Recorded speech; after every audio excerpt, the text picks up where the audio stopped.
Everyone, welcome to our YouTube channel accounting Adda. Myself Khursheed Ansari. आज मैं आपको बताने जा रहा हूँ कि एसेट क्या होता है, एक्सपेंस क्या होता है, इनकम क्या होता है एंड देन लायबिलिटी क्या होता है। उसके बाद से हम ये देखेंगे कि एसेट और गुड्स में डिफरेंस क्या होता है। तो चलिए स्टार्ट करते हैं आज का टॉपिक। तो ये एसेट और ये एक्सपेंस, देखिए एसेट में भी और एक्सपेंस में भी दोनों में पैसे जाते हैं। अभी बात ये आता है कि कब हम किसी को एसेट बोलेंगे और कब किसी को हम एक्सपेंस बोलेंगे। मैं क्या बोल रहा हूँ एक बार और, अगर जो मैं बिल्डिंग खरीदूं तो अभी मेरे पास से पैसे जाएंगे, अगर जो मैं अपने एम्प्लॉय को सैलरी दूं तो अभी मेरे पास से पैसे जाएंगे। अभी बात ये आता है कि जो मैंने सैलरी दिया उसको एक्सपेंस बोलते हैं, लेकिन जो मैंने बिल्डिंग खरीदा उसको एसेट बोलते हैं। तो वो क्या पैरामीटर से जिसके बेसिस पे ये डिसाइड करते हैं कि कोई एक्सपेंस एसेट हुआ या कोई एक्सपेंस एक्सपेंस हुआ। तो देखिए, जब भी हमारे से खर्चे हों, जब भी हमारे पास से पैसे जाएं और जो पैसे से मिलने वाला बेनिफिट है वो business more than 1 year enjoy करे तो उसको हम एसेट बोलेंगे। For example building purchase, for example land purchase, furniture purchase, यहाँ पे जो बेनिफिट मिलने वाला है more than a year enjoy होने वाला है। दूसरी साइड ऐसे खर्चे जिससे मिलने वाला बेनिफिट 1 साल में ही एग्जॉस्ट हो जाए, ऐसे खर्चे को हम एक्सपेंस बोलते हैं। फॉर एग्जांपल मैंने एम्प्लॉय को सैलरी पे किया, मैंने जहाँ पे मैं बिजनेस कर रहा हूँ वहाँ पे रेंट पे किया, उसके बाद से मैंने इंश्योरेंस पे किया। तो ऐसे चीज़ों को हम क्या बोलेंगे, ऐसे खर्चों को हम एक्सपेंस के कैटेगरी में ला करके डाल देंगे। ठीक है, तो देखिए the expenses of which benefit enjoy by the business more than 1 year, तो ऐसे को हम क्या बोलते हैं, ऐसे को हम बोलेंगे एसेट। और जो इस नेचर के एक्सपेंसेस होते हैं, इस नेचर के एक्सपेंस को हम बोलते हैं कैपिटल एक्सपेंडिचर। कैपिटल का मतलब यहाँ पे हुआ लॉन्ग टर्म। देखिए दूसरी side the expenses of which benefit exhausted within a year is known as expense. For example हमने सैलरी पे किया, हमने रेंट पे किया, हमने इंश्योरेंस प्रीमियम भर डाला, हमने एडवर्टीजमेंट करा दिया, तो ये सभी एक्सपेंस होंगे। दूसरा पैरामीटर्स क्या है वो देखो, जब भी हमारे पास से पैसे जाते हैं और पैसे जाते हैं फिर हमको एक राइट्स मिल जाता है कि वो पैसा हमको फ्यूचर में वापस मिलेगा, तो ऐसे पैसे का जाना एसेट क्रिएट कर देता है। जैसे कि मैंने किसी को लोन दिया, तो लोन दिया तो मेरा पैसा वापस देगा ना मुझको, कि ऐसा है कि लोन दिया तो कभी जिंदगी में पैसा वापस नहीं देगा, वो देगा पैसा वापस। और जो पावर है मेरे पास in the form of loan receivable because we have given the loan would be known as asset. तो जब पैसा हमारे पास से जाए और पैसा के जाते जाते हमारे पास एक पावर आ जाए कि वो पैसा फ्यूचर में हमको मिलेगा, तो इसको भी हम एसेट बोलेंगे। For example loan given, investment made in the company, हम किसी कंपनी में इन्वेस्टमेंट करें तो हमको पैसा बाद में मिलेगा ना, तो ये सब एसेट कहलाएंगे। लेकिन पैसे का ऐसे जाना कि बाद में वो पैसा अपने को वापस नहीं आएगा, तो वो हमारा एक्सपेंस कहलाता है।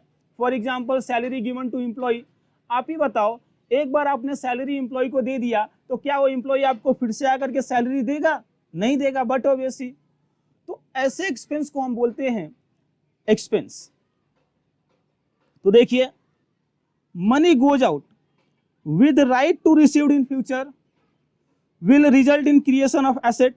फॉर एग्जाम्पल हमने डिपॉजिट कर दिया तो बाद में हमको डिपॉजिट मिलेगा, हमने इन्वेस्टमेंट कर डाले या हमने किसी को लोन दे दिया। दूसरी side money goes out without any right to received in future, हमारे पास से पैसा गया बिना किसी राइट से कि वो अपने को फ्यूचर में रिसीव्ड होगा।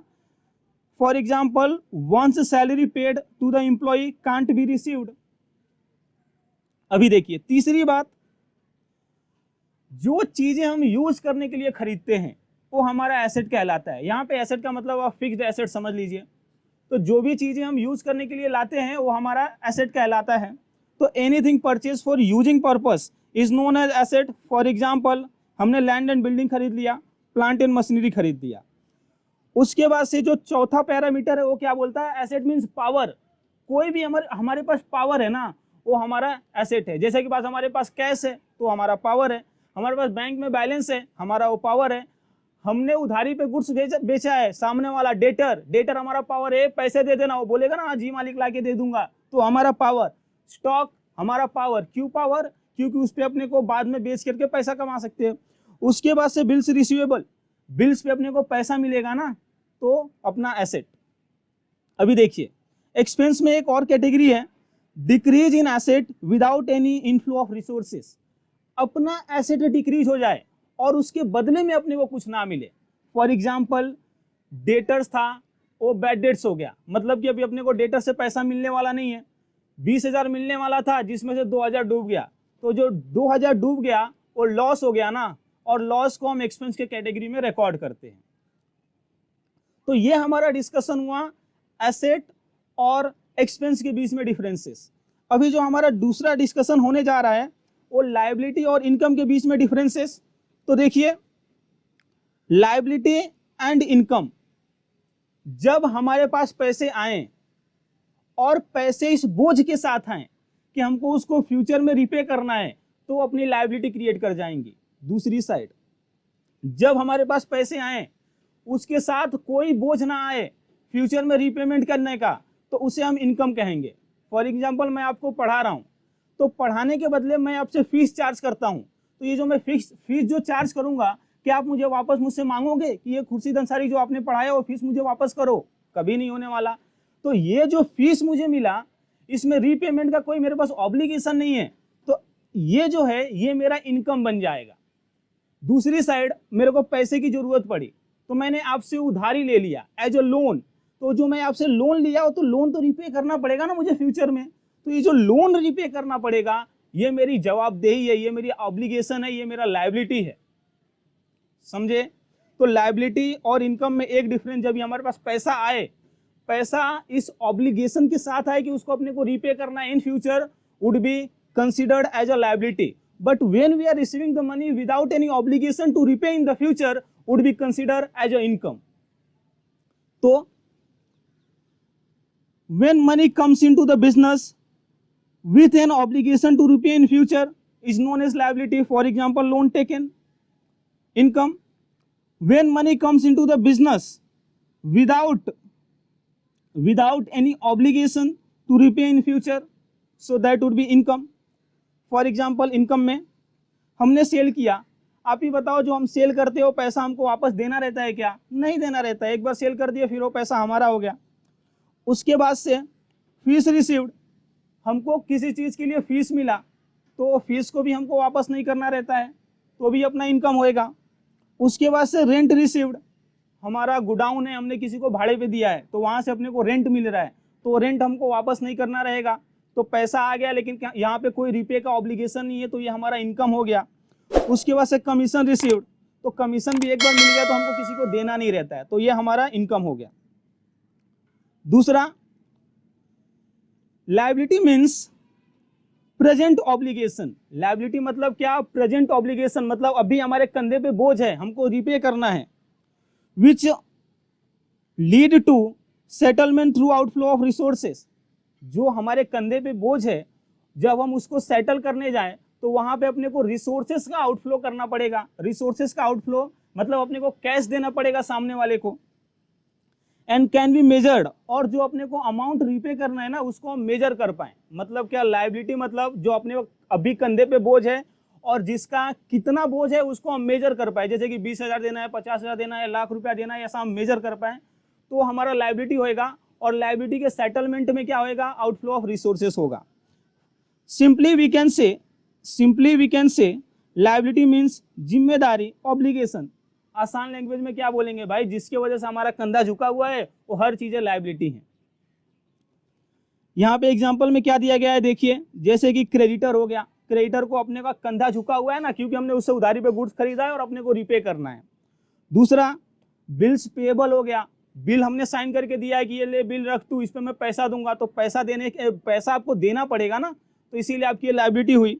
उसके बाद से कैपिटल, बिजनेसमैन ने बिजनेस में कैपिटल डाला है तो हमको उसको रिपे तो करना पड़ेगा ना, और रिपे तो प्रॉफिट के साथ करना पड़ सकता है, तो इसको हम क्या बोलेंगे? लायबिलिटी। उसके बाद से टैक्स पेएबल, जो भी गवर्नमेंट का टैक्स बनता है एज पर टैक्सेशन लॉ, तो अपने को गवर्नमेंट को देना पड़ेगा, तो ये भी हमारा लायबिलिटी हो गया। अभी इनकम में दूसरा वाला reduction in liability without any outflow of resources, हमारी लायबिलिटी कम हो गई लेकिन हमारे पास से कुछ एसेट नहीं गया।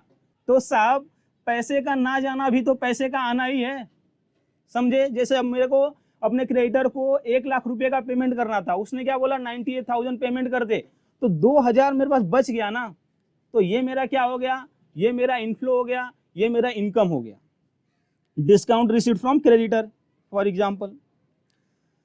Sales of asset higher than the book value, when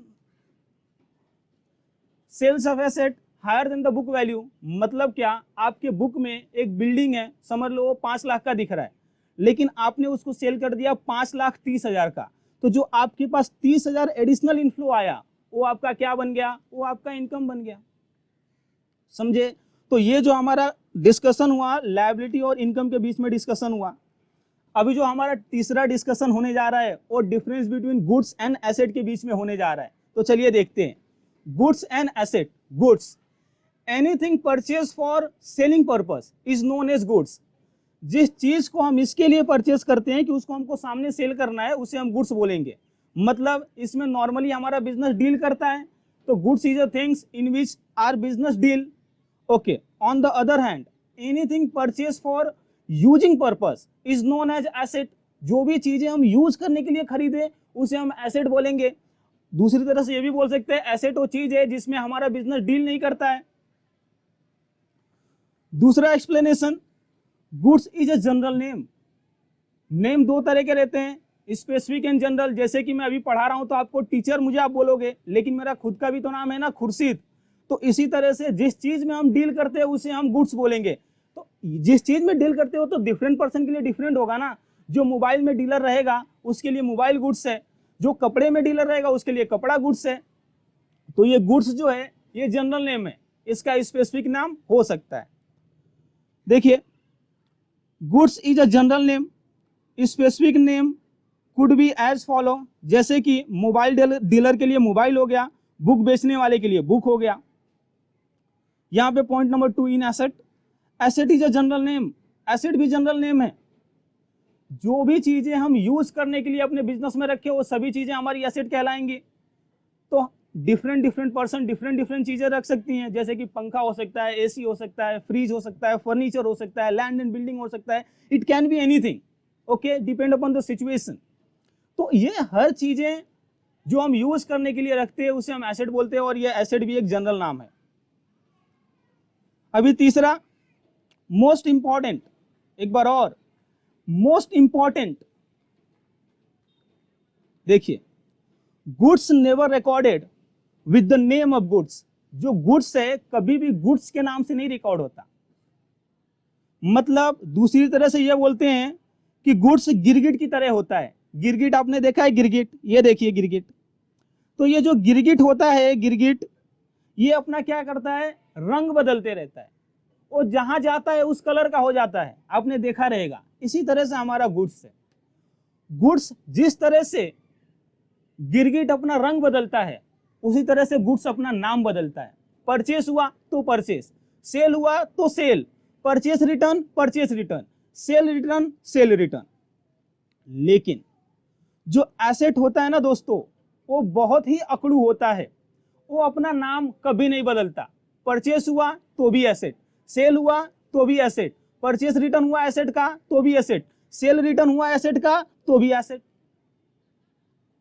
समझ रहे हो। तो ये मोस्ट इंपॉर्टेंट डिफरेंस है गुड्स और एसेट के बीच में, कि जो गुड्स रहता है वो कभी भी अपने नाम से नहीं रिकॉर्ड होता है। वो कैसे रिकॉर्ड होता है, जो चीज उसके साथ होता है उस नाम से वो रिकॉर्ड हो जाता है। परचेस हुआ तो परचेस, सेल हुआ तो sale, purchase return, sale return, sale return. लेकिन एसेट के साथ ऐसा नहीं होता। एसेट में कैसा होता है, परचेस हुआ तो भी एसेट, सेल हुआ तो भी एसेट, परचेस रिटर्न तो भी एसेट, सेल रिटर्न तो भी एसेट। देखिए, जिस तरह से मैथमेटिक्स में प्लस एंड माइनस होते हैं उसी तरह से अकाउंट में डेबिट एंड क्रेडिट होता है, ठीक है। तो एसेट जो है ना दोस्तों, वो डेबिट बैलेंस बताता है। तो अगर जो आप एसेट परचेस कर रहे हो तो एसेट बढ़ रहा है, तो जब चीजों को बढ़ाना रहे तो मैक्स में क्या करते हैं, प्लस प्लस तो बढ़ता है चीजें। तो इसी तरह से जो चीजें बढ़ रही हैं उसको डेबिट करो। तो एसेट परचेस करोगे तो बढ़ेगा तो डेबिट कर दो, उसके बाद से जब भी आप एसेट को सेल करोगे तो घटेगा, तो एसेट को आप क्रेडिट करोगे। उसके बाद से जब ये परचेस रिटर्न होएगा तो एसेट आपका घटेगा, जब भी परचेस रिटर्न होगा तो एसेट आपका घटेगा, तो आप क्रेडिट करोगे। और जब भी आप सेल रिटर्न करोगे तो वहां पे एसेट आपका बढ़ेगा, तो वहां पे आप डेबिट करोगे। समझे क्या ये डिफरेंस? बहुत इंपॉर्टेंट था, ध्यान से इसको समझ लेना।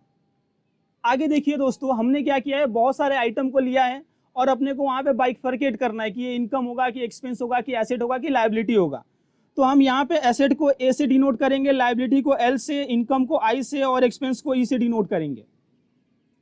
तो सबसे पहले बिल्डिंग, तो जो बिल्डिंग है हम यूज करने के लिए खरीदे रहेंगे, इसका जो बेनिफिट है मोर देन 1 ईयर चलने वाला रहेगा, तो ये हमारा एसेट के कैटेगरी में आएगा।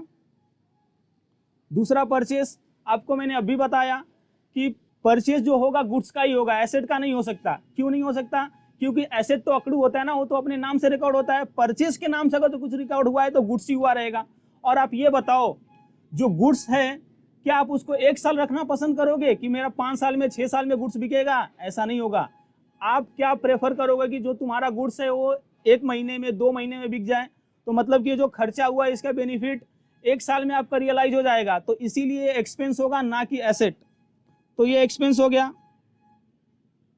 उसके बाद से सेल्स, सेल्स किसका? गुड्स का। तो जो गुड्स का सेल है वो हमारे लिए क्या हो गया? इनकम हो गया, क्योंकि उस पर पैसा मिलेगा और पैसा मिलेगा तो हमको वापस थोड़े ना देना रहेगा वो पैसा, तो ये इनकम। बैंक फिक्स डिपॉजिट, आपने बैंक में जाकर के फिक्स डिपॉजिट किया है, तो जो आपने पैसा बैंक में रखा है तो आपके पास जब भी आपके पास से पैसा गया रहेगा, ये पावर है ना आपके पास कि वो पैसा आपको मिलेगा। तो जब भी पैसा जाए साथ में आपको पावर दे करके जाए कि बाद में मैं मिलूंगा, तो उसे हम क्या बोलते हैं? एसेट। तो ये बैंक फिक्स डिपॉजिट अपना एसेट बन गया।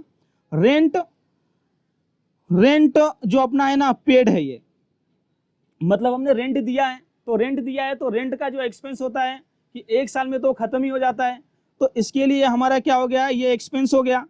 उसके बाद से आउटस्टैंडिंग रेंट, हमको रेंट पे करना था लेकिन हमने रेंट पे नहीं किया है। आउटस्टैंडिंग मतलब बाकी है, तो रेंट अपने को पे करना था लेकिन हमने रेंट पे नहीं किया है, तो जितना नहीं पे किया है उतने से अपना कंधा झुका हुआ है ना। 20,000 रेंट पे करना था, हमने 18,000 पे करके रखा है, तो 2,000 तो हमारे ऊपर जिम्मेदारी है ना अभी, प्रेजेंट ऑब्लिगेशन। ओके, तो जो 2,000 की लायबिलिटी है, आउटस्टैंडिंग है, वो हमारा क्या हो गया? लायबिलिटी हो गया।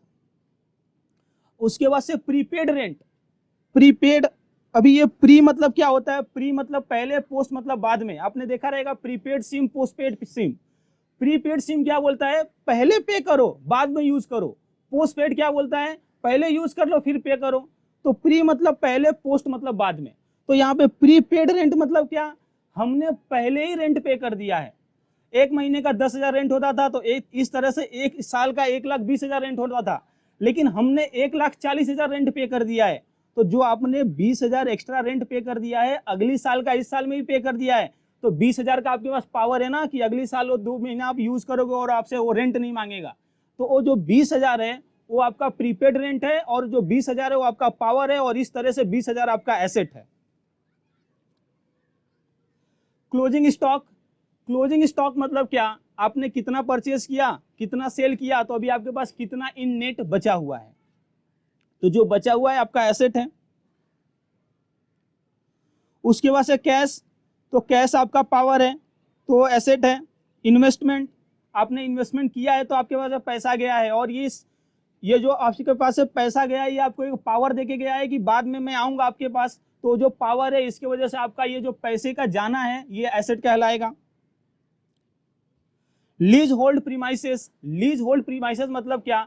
लीज पे आपने जगह ले लिया है 20 साल के लिए, 30 साल के लिए, जिसको हिंदी में पट्टे पे लेना बोलते हैं। तो आपने लीज पे आपने कोई जगह ले लिया है, तो लीज पे आपने ले लिया है 20 साल 25 साल, तो अकाउंट में कैसा माना जाता है कि ये तुम्हारा ही है, तो इसको हम एसेट मानते हैं। डेटर, डेटर को हम ट्रेड रिसीवेबल भी बोलते हैं। तो ये जो हमारा डेटर है इससे अपने को पैसा मिलने वाला है ना, तो हमारा पावर है, तो हमारा एसेट हो गया। उसके बाद से क्रेडिटर, क्रेडिटर को हम ट्रेड पेएबल भी बोलते हैं। यहाँ पे अपने को पैसा उसको देना पड़ेगा, हमारा कंधा झुका हुआ है, तो ये हमारी लायबिलिटी बनेगी। डिस्काउंट अलाउड, अभी डिस्काउंट अलाउड क्या बोल रहा है कि हमने डिस्काउंट दूसरे को दे दिया, पैसे का ना आना भी तो पैसे का जाना ही है, तो ये हमारा क्या हो गया, एक्सपेंस हो गया। बैड डेट्स ये हमारा लॉस, एक्सपेंस, लॉस को हम एक्सपेंस दिखाते हैं। ड्राइंग, ड्राइंग क्या हुआ, हमारा एसेट हुआ। जब भी बिजनेसमैन ने बिजनेस में कुछ डाला तो कैपिटल, हमारा कंधा झुक गया, तो जब बिजनेसमैन बिजनेस से कुछ लेकर के जा रहा है तो उतने से अपना कंधा उठ गया ना, तो हमारा ये क्या हो गया, एसेट हो गया। और ड्राइंग को हम क्या करते हैं, नेट करके दिखाते हैं, मतलब कि जो कैपिटल होता है उसमें से हम माइनस करके दिखाते हैं। इंटरेस्ट रिसीव्ड, हमने बैंक में समझ लो फिक्स डिपॉजिट करके रखा था, उससे अपने को इंटरेस्ट मिला, तो इंटरेस्ट मिला ना, तो इंटरेस्ट जो मिला वो हमारा क्या हो गया, इनकम हो गया। इंटरेस्ट रिसीवेबल, इंटरेस्ट मिला नहीं है लेकिन मिलने वाला है किसी ना किसी से, तो जिससे मिलने वाला है उसको हम बोल सकते हैं ना इंटरेस्ट दे देना, तो बोलेगा हाँ मालिक मैं दे दूंगा, तो उतना अपना पावर बनता है, तो ये अपना asset. Interest received in advance, interest हमको एडवांस में मिल गया, मतलब हमने इंटरेस्ट अभी अर्न नहीं किया था लेकिन हमको एडवांस में मिल गया, तो जब ये एडवांस में मिल गया तो अपने कंधे पे बोझ बन गया ना जितना एडवांस में मिल गया, तो इसीलिए वो हमारी क्या बन जाएगी, लायबिलिटी। अभी डेप्रिसिएशन, डेप्रिसिएशन क्या होता है कि जब ये आप फिक्स्ड एसेट खरीदते हो तो जितने का खरीदते हो हमेशा उतने का ही रहेगा क्या, नहीं ना। तो जब ये आपने समझ लो 20,000 का कोई एसेट खरीदा, एक साल आपने यूज किया, तो एक साल यूज किया तो अभी उसका भाव 18,000 हो गया, तो जो 20,000 में से 18,000 हो गया तो 2,000 माइनस होगा ना, तो जो 2,000 है वो डेप्रिसिएशन होएगा। दूसरी तरह से ये भी बोल सकते हैं depreciation mean the reduction in the value of asset, तो जो reduction in the value of asset है उतने से हमारा एसेट कम हो गया बिना किसी चीज के इनफ्लो के, तो हमारा एक्सपेंस हो गया। पेटेंट, पेटेंट आप समझते हो, कोई फॉर्मूला रहता है उसको हम पेटेंट कराते हैं। जो साइंटिस्ट लोग रहते हैं वो क्या करते हैं, अपना एसेट बनाते हैं पेटेंट करा करा करके, ये मेरे नाम पे है, ये मेरे नाम पे है, ठीक है। जैसे कि थॉमस एडिसन के नाम पे अराउंड 1000 पेटेंट्स हैं, मतलब उन्होंने इतना इन्वेंशन किया था, तो ये सभी चीजें क्या होंगी, एसेट होंगी हमारे लिए, ये हमारा इन्वेंशन है, इस पे हमारा राइट्स है, बिना हमारे परमिशन के कोई इसको यूज नहीं कर सकता, तो ये हमारा पावर है, तो ये एसेट। उसके बाद से कॉपीराइट, कॉपीराइट भी एक पावर है, जैसे कि मैं आपको ये लेक्चर पढ़ा रहा हूँ तो ये मैंने पढ़ाया है तो इसे मैं ही यूज कर सकता हूँ, मैं ही अपने चैनल पे डाल सकता हूँ, या मैं ही इसको इन पब्लिक डोमेन सर्कुलेट कर सकता हूँ और इससे अर्न कर सकता हूँ। कोई दूसरा ये करता है तो मैं उस पर केस कर सकता हूँ, तो ये कॉपीराइट्स हो गया, ये मेरे पास पावर है कि ये मेरा एसेट है, इस पर कोई दूसरा कॉपी नहीं कर सकता। गुडविल, गुडविल हमारा एसेट है। गुडविल क्या होता है कि हमने इतना दिन से बिजनेस किया है तो इसके वजह से हमारा मार्केट में कुछ नाम है ना, वो नाम का हम क्या करते हैं, एस्टिमेशन करते हैं कि वो नाम के बदले हम कितना कमा सकते हैं, और जो नाम रहता है उसको हम गुडविल बोलते हैं, तो ये अपना बन गया एसेट। ट्रेडमार्क, ट्रेडमार्क मतलब क्या, हमारा जो इन्वायरमेंट है, बिजनेस इन्वायरमेंट है, उसमें डिफरेंट डिफरेंट बिजनेस का डिफरेंट डिफरेंट ट्रेडमार्क होता है। जैसे कि आपने देखा रहेगा BMW का ट्रेडमार्क जो है, उसका जो लोगो है, तो वो सब क्या रहता है, ट्रेडमार्क होता है, तो ये हमारा क्या है, एसेट है, वो दूसरा कोई यूज नहीं कर सकता। वेजेस, वेजेस क्या होता है, वेजेस दिहाड़ी बोलते हैं, मतलब कि जब भी जो वर्कर होते हैं, जिनको जो काम करते हैं हमारे अंडर, हमारे बिजनेस के अंडर, और जिनको हम रोज रोज पेमेंट करते जाते हैं, तो उसको हम वेजेस बोलते हैं, ठीक है ना। तो ये जो वेजेस हुआ ये हमारे लिए क्या हो गया, एक्सपेंस हो गया। इंश्योरेंस प्रीमियम पेड, तो हमारा इंश्योरेंस प्रीमियम पेड हुआ तो ये हमारा एक्सपेंस हो गया। उसके बाद से इंश्योरेंस क्लेम रिसीवेबल, मतलब क्या, हमको इंश्योरेंस कंपनी से इंश्योरेंस क्लेम रिसीव्ड होना है, तो ये जो रिसीव्ड होना है अपने पास पावर है ना कि इंश्योरेंस कंपनी अपने को इतना देगी, तो इसके लिए हमारा एसेट बन गया ये।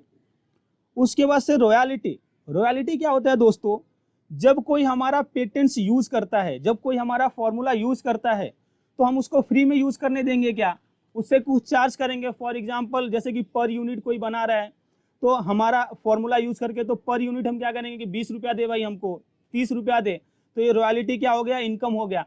और जो अपने को पैसा मिलेगा क्या हम उसको वापस उसको देंगे क्या, नहीं देंगे ना, तो ये हमारा इनकम हो गया। उसके बाद से कैरेज इनवर्ड, कैरेज इनवर्ड मतलब जब आप किसी चीज को परचेस करोगे तो जहां पे परचेस किया और जहां पे गोडाउन है वहां पे डिफरेंस होगा ना, तो वहां पे लाने के लिए जो आप खर्चा करोगे उसे हम क्या बोलते हैं, कैरेज इनवर्ड। दूसरी तरह से बोले तो लाने का भाड़ा, और ये हमारा क्या होता है, एक्सपेंस होता है। कैरेज आउटवर्ड, ले जाने का भाड़ा। जब आप कोई चीज बेचते हो मार्केट में तो आपको ले जाकर के उसका डिलीवरी देना रहता है, तो ये जो डिलीवरी देना रहता है उसके लिए भी खर्चा होगा ना, तो ये होएगा कैरेज आउटवर्ड। तो ये ले जाने का भाड़ा, ये भी एक्सपेंस हुआ। कैरेज आउटवर्ड को हम सेल से माइनस करते हैं क्योंकि नेट में अपने को उतना कम रिसीव्ड होता है। तो इस तरह से ये हमारा डिस्कशन समाप्त हुआ। आशा करता हूं आपको चीजें समझ में आई रहेंगी। तो मिलते हैं नेक्स्ट लेक्चर में नेक्स्ट टॉपिक के साथ। Thank you.